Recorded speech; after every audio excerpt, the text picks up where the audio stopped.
Assalamualaikum warahmatullahi wabarakatuh. Pada perkuliahan formulasi teknologi sediaan solida, kelompok kami akan mempresentasikan mengenai pengembangan produk solid kaptopril.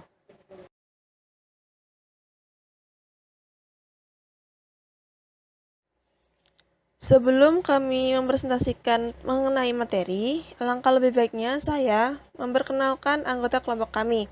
Kami dari kelompok 9 yang beranggotakan Alfaini Salmato Zahro, Gunawan Laturama, Karina Mustika Atsari, dan Pardilah Setiani.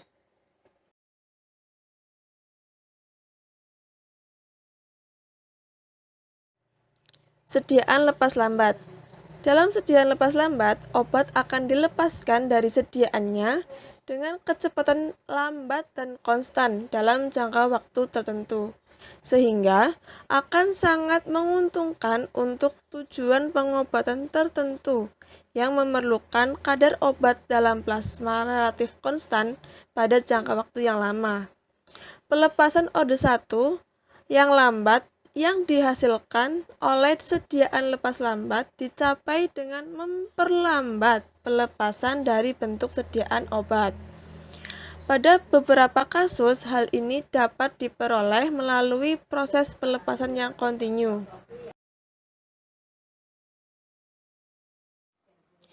Sediaan lepas lambat memiliki kelebihan dan kekurangan.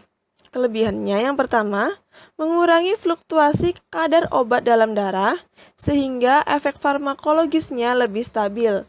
Lalu mengurangi frekuensi pemberian, meningkatkan kepuasan dan kenyamanan pasien, mengurangi efek samping yang merugikan, kondisi pasien lebih cepat terkontrol, meningkatkan bioavailabilitas pada beberapa obat, dan yang terakhir, mengurangi biaya pemeliharaan kesehatan karena lebih sedikit satuan dosis yang harus digunakan. Lalu kekurangannya yang pertama, biaya produksi lebih mahal dibandingkan sediaan konvensional. Adanya dose dumping, yaitu sejumlah besar obat dari sediaan obat dapat lepas secara cepat. Yang ketiga, mengurangi fleksibilitas pemberian dosis. Lalu ada efektivitas pelepasan obat dipengaruhi dan dibatasi oleh lama tinggal di saluran cerna. Lalu jika penderita mendapat reaksi samping obat atau secara tiba-tiba mengalami keracunan, maka untuk menghentikan obat dari sistem tubuh akan lebih sulit dibandingkan sediaan konvensional. Dan yang terakhir, tidak dapat digunakan untuk obat yang memiliki dosis besar, ya kurang lebih 500 mg.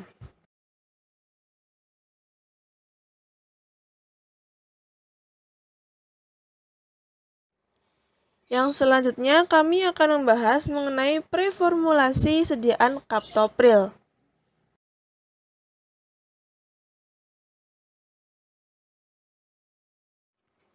Selanjutnya, formula tablet lepas lambat kaptopril. Dalam formulasi ini, kami mengambil beberapa bahan. Yang pertama, kaptopril sebagai zat aktifnya, lalu ada HPMCK4M, santan gam, kalsium sulfat, asam tartrat, natrium bikarbonat, PVPK30, talk, dan magneum stearat. Pada masing-masing bobot tabletnya secara total sebesar 300 mg.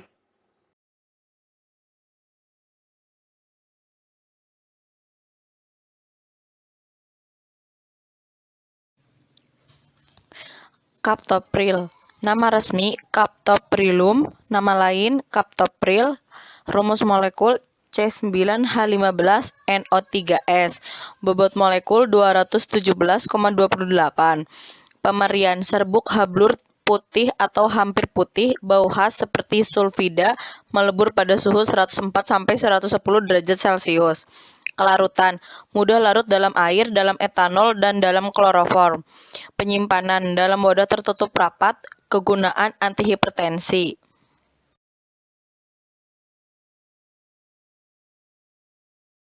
HPMC atau hidroksipropil metil selulose. HPMC merupakan polimer glukosa yang tersubstitusi dengan hidroksipropil dan metil pada gugus hidroksinya, sehingga HPMC dapat berinteraksi dengan air membentuk gel. HPMC berbentuk serbuk atau granul berwarna putih kekuningan, tidak berbau dan tidak berasa, larut dalam etanol, air, dan beberapa pelarut organik. Sifat fisika kimia HPMC ditentukan oleh kandungan gugus metoksi, hidroksipropil, dan berat molekulnya. Sifat pengembangan atau swelling dan kelarutan HPMC tergantung pada berat molekul, derajat substitusi, cross-linking, dan grafting. Pembentukan lapisan gel adalah hal yang penting untuk pelepasan obat dari sistem HPMC. Pada keadaan awal, HPMC membentuk seperti kaca atau glassy state. Akibat penetrasi air ke dalam sediaan, maka terjadi penurunan tegangan HPMC. Pada suatu konsentrasi air tertentu, maka polimer mengalami transisi dan glassy state menjadi rubbery state, sehingga terjadi peningkatan mobilitas cincin makromolekul sehingga koefisien difusi obat lebih besar. Santan gam. Pemerian serbuk berwarna larut pada air panas atau dingin. Pada konsentrasi 0,5% menghasilkan produk kental dan menunjukkan sedikit perubahan pada interval suhu dan pH yang cukup besar. Pada konsentrasi 1% baru ditambah pengawet yang sesuai. Fungsinya: stabilizing agent, suspending agent, viscosity increasing agent. Penggunaan farmasetik. Pencampuran suspending agen anorganik tertentu seperti magnesium aluminium silikat atau organic gums akan memberikan efek reologi yang sinergis.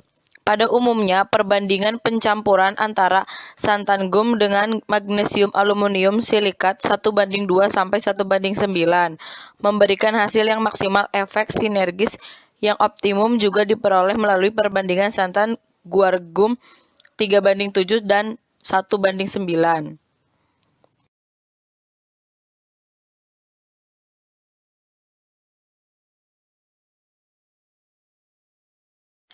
Asam tartrat.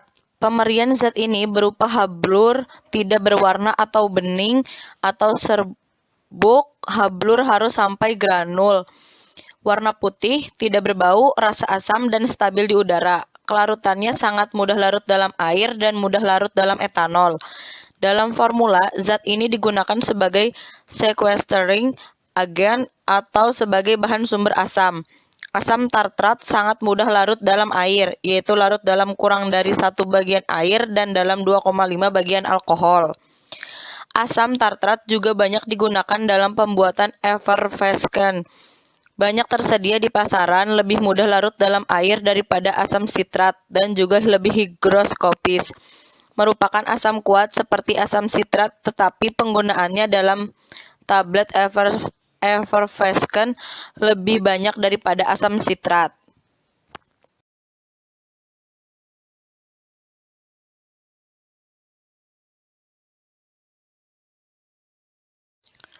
Asam tartrat. Nama resmi natri bikarbonat, nama lain natrium bikarbonat. Bobot molekulnya 84,01 gram per mol. Rumus molekulnya NaHCO3. Pemerian. Serbuk hablur putih stabil di udara kering tetapi di udara lembab secara perlahan terurai. Kelarutan, larut dalam air, tidak larut dalam etanol. Penyimpanan dalam wadah tertutup rapat, kegunaannya antasidum.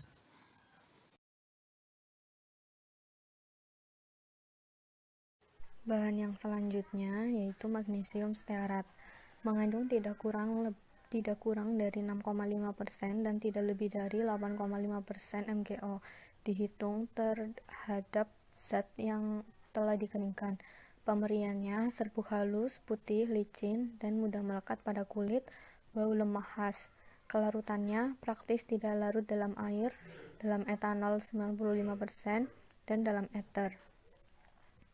Kemudian rumus molekul ada C36H7OMgO4, bobot molekulnya 591,25, pemberian serbuk halus putih dan voluminous, bau lemah khas, mudah melekat di kulit, bebas dari butiran, kerapatan 0,159 gram per cm kubik, titik leleh 117 derajat sampai 150 derajat Celcius, kelarutan tidak larut dalam air, dalam etanol, dan dalam ether, sedikit larut dalam benzen panas dan etanol panas 95%. Khasiatnya, zat tambahan, lubrikan, wadah penyimpanannya dalam wadah tertutup baik.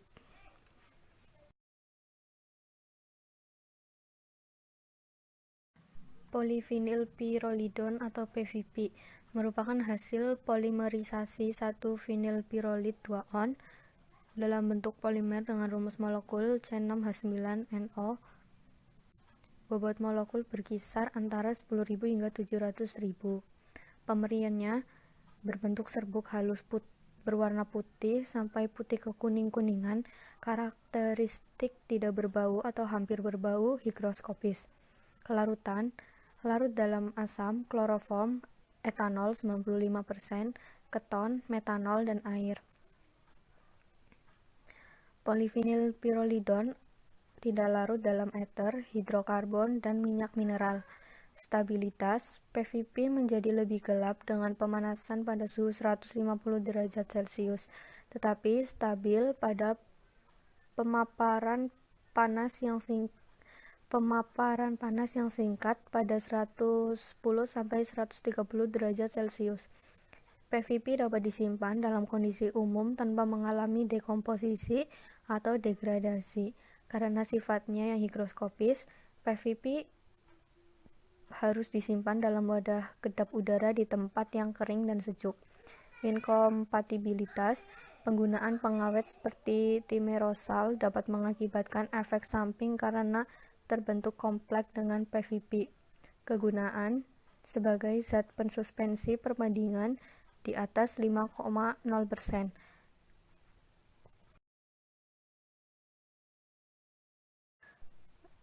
Selanjutnya, talek. Pemberiannya serbuk hablur sangat halus, putih atau putih kelabu, berkilat, mudah melekat pada kulit, dan bebas dari butiran. Kelarutan, praktis tidak larut dalam pelarut asam, basa, organik, dan air. Stabilitas, stabil dengan pemanasan pada 160 derajat Celcius selama tidak kurang dari 1 jam. Khasiat sebagai zat tambahan, anti-adherens, wadah dalam wadah tertutup baik. Kalsium sulfat, rumus molekul CaSO4 2H2O. Pemberian serbuk atau granul putih atau agak putih, tidak berbau, tidak berasa. Fungsi sebagai pengisi tablet. Kelarutan larut pada suhu 20 derajat Celcius, praktis tidak larut dalam etanol 95%. Stabilitas, kalsium sulfat stabil meskipun higroskopis. Untuk yang anhidrat, harus disimpan dalam wadah tertutup baik dan tahan lembab pada tempat sejuk dan kering. Inkompatibilitas, pada keadaan lembab, garam kalsium inkompatibel dengan amin, asam amino, peptida, dan protein karena dapat membentuk kompleks. Pada suhu tinggi, kalsium sulfat dapat bereaksi dengan serbuk fosfor dan aluminium.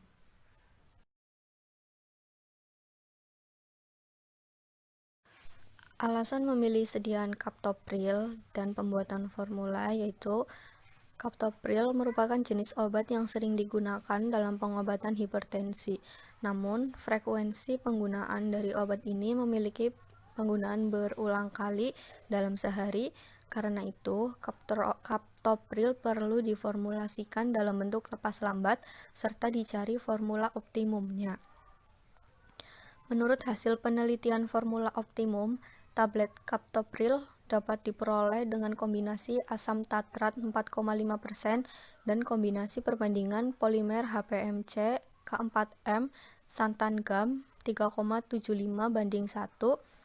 yang memiliki sifat fisik tablet dan disolusi yang memenuhi persyaratan, yaitu kekerasan tablet 12,02 kp, kerapuhan tablet 0,47%, floating lake time 0,3 menit, dan konstanta laju disolusi 0,5 mg per menit. Asam tartrat sebagai bahan effervescent tablet berpengaruh secara signifikan terhadap sifat fisik tablet dan konstanta laju disolusi tablet lepas lambat captopril. Asam tartrat menurunkan kekerasan tablet, meningkatkan kerapuhan tablet, mempercepat floating lake time, dan memperbesar konstanta laju disolusi.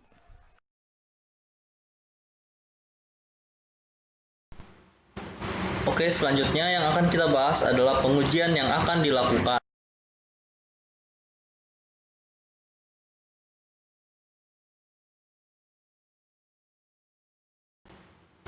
Yang pertama ada uji karakteristik granul. Sudut diam granul ditentukan dengan cara menimbang 100 gram granul dimasukkan ke dalam corong bagian bawah, corong ditutup. Granul dibiarkan mengalir melalui corong, kemudian sudut diamnya dihitung dari gudumkan berbentuk kerucut dengan rumus sebagai berikut, yaitu TGA sama dengan H per R, di mana A adalah sudut diam, H adalah tinggi kerucut, satuannya cm, R adalah jari-jari kerucut, satuannya juga cm, kemudian ada charge index. Ditentukan dengan cara mengisikan bahan yang akan diuji ke dalam gelas ukuran volume 100 ml. Setelah itu, dengan menggunakan motorized tapping device, dilakukan penghentakan sebanyak 500 kali dan amati volume akhir serbuk. Charge index dapat dicari dengan P tapet dikurangi P bool dibagi P tapet dikali 100%.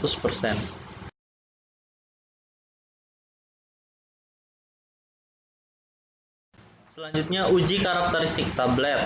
Keragaman sediaan ditentukan menurut persyaratan yang ada di Farmakope Indonesia 4. Kekerasan tablet ditentukan dengan cara tablet diletakkan pada alat hardness tester dengan skala awal 0. Alat dijalankan sampai tablet pecah. Skala pada alat dibaca pada saat tablet pecah dan nilai yang diperoleh menyatakan kekerasan tablet dalam kp, kilopound. Kerapuhan tablet ditentukan dengan cara membebas debukan 20 tablet kemudian ditimbang, dicari WO-nya, kemudian dimasukkan ke dalam fibrillation tester dan diputar selama 4 menit hingga kecepatan 25 putaran per menit. Tablet dibebas debukan lagi dan ditimbang, kemudian dihitung selisih beratnya dalam persentase. Kerapuhan dalam kurung persentase sama dengan WO kurangi W dibagi WO kali 100%.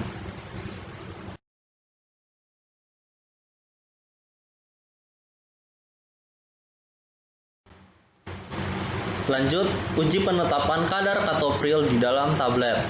Diambil 20 tablet captopril secara acak, ditimbang satu persatu 10 tablet dari 20 tablet, dihitung bobot rata-ratanya dan digerus sampai halus. Ditambah seksama serbuk 300 mg yang serata dengan 50 mg captopril, kemudian dilarutkan dalam larutan HCl 0,1 N. Larutan dimasukkan ke dalam labu takar 100 ml, ditambahkan larutan HCl 0,1 N sampai garis tanda dan dikocok. Larutan tersebut disaring dengan kertas Whatman nomor 40. Filtrat pertama dibuang, filtrat selanjutnya ditampung. Dipipet 0,18 ml kemudian dimasukkan ke dalam labu takar 10 ml. Ditambahkan larutan HCl 0,1 N sampai garis tanda. Kemudian dipipet 2 ml Ke dalam tabung reaksi ditambahkan 2 mili larutan FeCl3 dan 1 mili larutan K3FeCN6. Dilakukan pengamatan serapan pada pengamatan panjang gelombang serapan maksimum dengan larutan 2 mili larutan HCl 0,1N, 2 mili larutan FeCl3, 1 mili larutan K3FeCN6 sebagai blanko.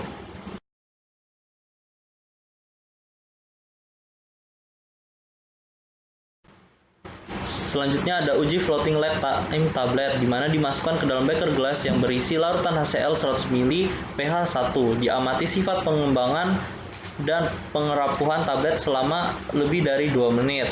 Selanjutnya ada uji disolusi.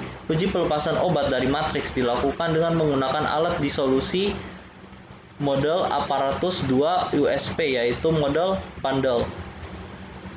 Tablet dimasukkan ke dalam labu yang berisi larutan HCl pH 1 sebagai medium. Jarak pengadukan dayung dari dasar labu adalah 2,5 kurang lebih sampai 0,2 cm. Dan pengadukan dayung dengan kecepatan 50 putaran per menit. Suhu medium dijaga konstan, 37 ditambah 0,5 Celcius. Dan volume medium disolusi adalah 900 ml.